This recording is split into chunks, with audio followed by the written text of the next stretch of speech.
बिस्मिल्लाहिर्रहमानिर्रहीम। मैं हूं अख्तर मलिक। करप्शन स्टोरीज तो आप देखते रहते हैं। आज मेरे पास 4 इंतहाई ज़िला डेरा गाजी खान और राजनपुर की इंतहाई अहम खबरें हैं। मैंने सोचा आज दोस्तों के साथ वो खबरें शेयर कर दूं।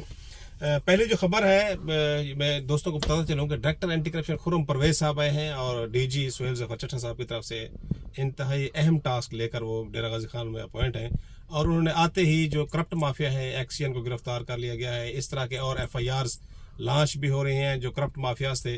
मजीद जो है वो लिस्टें मुरतब हो रही हैं जिन्होंने साबका दौर में लूट मार मचाई और बिलखसूस भारती डेरा गाजी खान के जो प्रोजेक्ट है वो उनकी हिट लिस्ट पर है।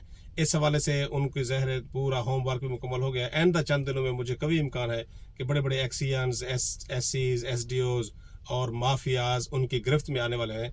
और ये ना सिर्फ करप्ट माफिया, एक्सियन, सरकारी मुलाजमीन उनकी हिट लिस्ट पर हैं, बल्कि आपने देखा होगा सोशल मीडिया पर भी चल रहा है कि एक्स सूबाई वजीर सरदार हसनैन खान ड्रिशक, अली रजा खान ड्रिशक को भी उन्होंने एक केस में जो उनकी कोठी है जामपुर में उस हवाले से तलब कर लिया हुआ था 24 तारीख को।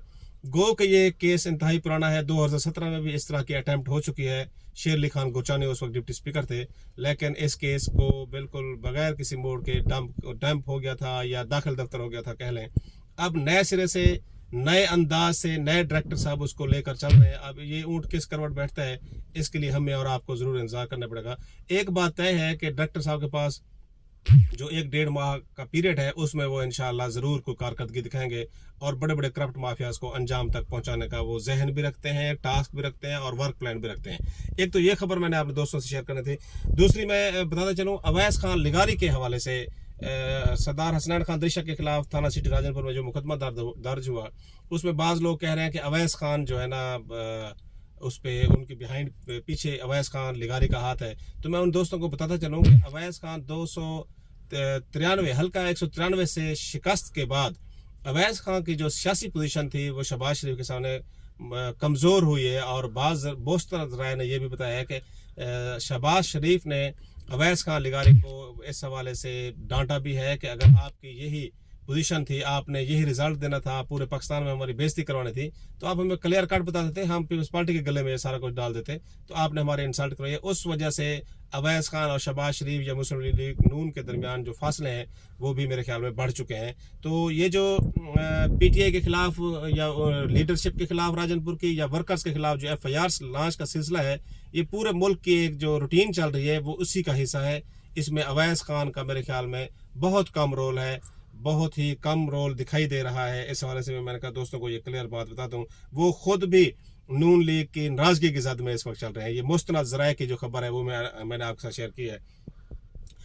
तीसरी जो मेरी खबर है वो मिर्जा शहजाद हुमायूं और आतिफ खान ड्रिशक से मुतल्लिक है। मिर्जा शहजाद हुमायूं को बड़े धूमधाम के साथ कागजात नामजदगी जमा करवाए गए और वो MPA के कैंडिडेट भी खुद को नामजद करते हैं। अब रिटर्न में भी आ गया है कि उम्मीदवार MPA मीना बीबी ने गो उनको कह दिया है, लेकिन मैं नहीं समझता कि सरदार हसनैन खान ड्रिशक के बेटे दोनों इलेक्शन मुहिम से बाहर बैठे और मिर्जा शहजाद हुमायूं टिकट लेकर जामपुर की सीट से इलेक्शन एंजॉय करें और सरदार नसरुल्लाह खान को सपोर्ट करें। इस बात के बिल्कुल मेरी बिसात, मेरी सियासी सोच है 0% चांस है। तो लिहाजा अपना मिर्जा शहजाद हुमायूं साहब को चाहिए कि वो इस सीन को भी याद रखें कि उनको टिकट नहीं भी मिल सकती।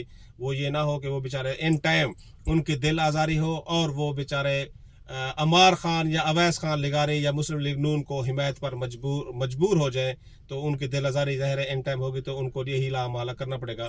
तो उस हवाले से उनको चाहिए कि वो ज़हनी तौर पर अपना तैयार रहें और अपने सफ़बंदी करें।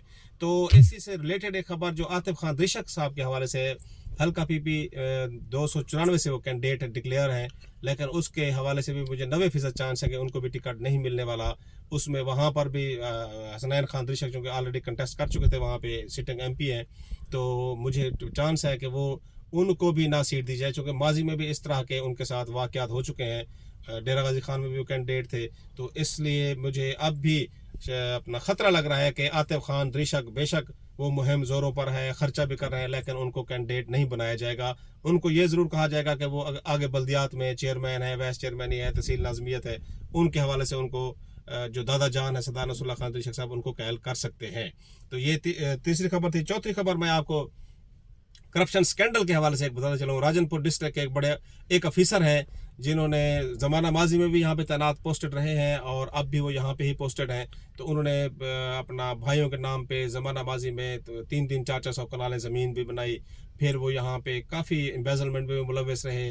फिर उनको खुदा न खासा कैंसर का अटैक भी हुआ था, फिर वो चले गए, तब्दील हो गए, अब वो यहाँ पे हैं। तो उस हवाले से भी बड़ी खबरें गर्दिश कर रही हैं। और एक एंटी करप्शन का केस था उन पे, जो केस अब मेरे ख्याल में वो बिल्कुल अपनी मौत आप मर गया है।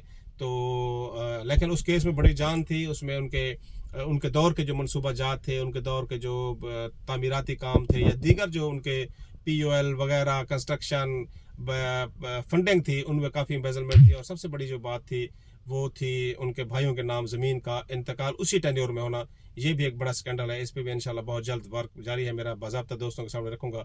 ये 3-4 खबरें थी, मैंने कहा आज करप्शन स्कैंडल के बजाय दोस्तों के सामने 3-4 खबरें शेयर कर दूं और गैर हाजिरी ना हो। मुझे उम्मीद है कि मेरे दोस्त हमेशा की तरह मेरे साथ मोहब्बत करेंगे और इसको आगे फॉरवर्ड भी करेंगे, शेयर भी करेंगे और हम मुझे दुआओं में भी याद रखेंगे। आज तक के लिए इतना ही। कल तक मुझे इजाज़त दीजिए। अल्लाह हाफ़िज़ नासिर।